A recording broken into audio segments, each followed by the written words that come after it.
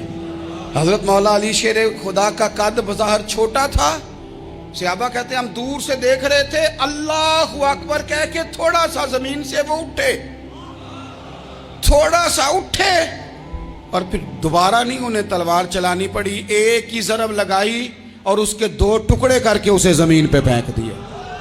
تو عزیز دوست, آپ یاد رکھیں گے اس بات کو کہ اپنی زندگی کے اندر مروب ہونا چھوڑ دیں. روب میں تاتاریوں نے مسلمانوں کو مروب کر لیا تھا, روب ڈال لیا تھا کہ ہم بہت بڑے لوگ ہیں. یہی آج ہمارے ساتھ بہت سارے لوگ کرتے ہیں. دلوں میں روب آ جاتا ہے, امیر رشتہ دار کا, فلانے کا, پھر وہ جو مرضی کرتا ہے. تاتاریوں کی ایک بی بی وہ کیا کرتی, وہ 9-10 مسلمان نوجوانوں کو سڑک پہ کھڑا کر جاتی. کہتی ادھر کھڑے ہونا, میرے آنے تک ہلنا نہ. جوان ہے لیکن روب ہے نا کہ یہ بڑے وحشی ہیں. اکیلی بی بی اندر جاتی, تلوار لے آتی, اور وہ کھڑے ہیں, وہ بھاگے بھی نہیں, اتنا ڈر گئے, ٹانگیں کانپ رہی ہیں, بھاگنے کی بھی جرت نہیں کر رہے. تسلی سے گئی ہے, تلوار لے کے آئی ہے, اور اس نے 9 جوان مسلمانوں کے گلے کاٹ دیے. اس روب سے نکلیں باہر. نوجوانوں سے کہتا ہوں نکلو. اور جن لوگوں نے دنیا میں انقلاب برپا کیا وہ غریب گھروں کے تھے.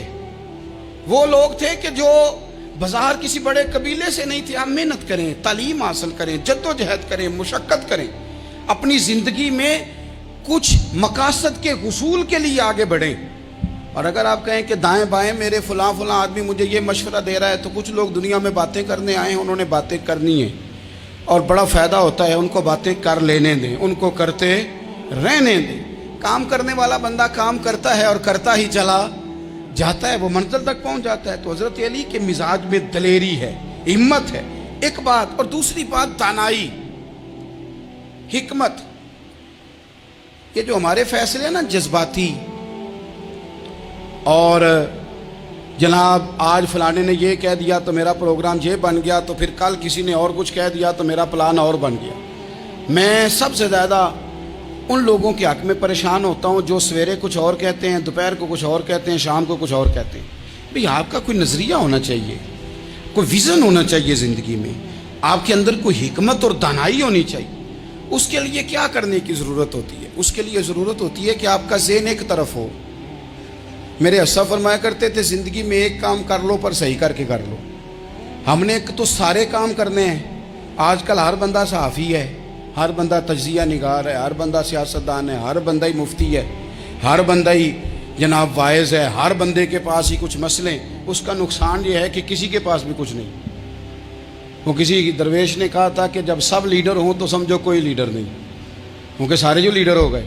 میرے عزیز, ایک طرف ذہن کو رکھیں اور اپنے اس کام میں کمال پیدا کریں. حضرت مولا علی شیر خدا کو اللہ نے حکمت دی تھی. نبی پاک صلی اللہ تعالی وسلم کے صحابی حضرت عبداللہ ابن مسعود رضی اللہ تعالیٰ عنہ فرماتے ہیں, امام ابو نعیم نے لکھا ہے کہ حضرت عبداللہ ابن مسعود فرماتے ہیں نبی پاک صلی اللہ علیہ وسلم نے فرمایا اگر حکمت کے 10 حصے کیے جائیں نا, دانائی کے 10 حصے کیے جائیں, تو اس میں سے 9 حصے اللہ تعالیٰ نے حضرت علی کو عطا فرمائے ہیں, اور ایک حصہ باقی لوگوں کو ملا ہے. دانا تھے, معاملہ فہم تھے.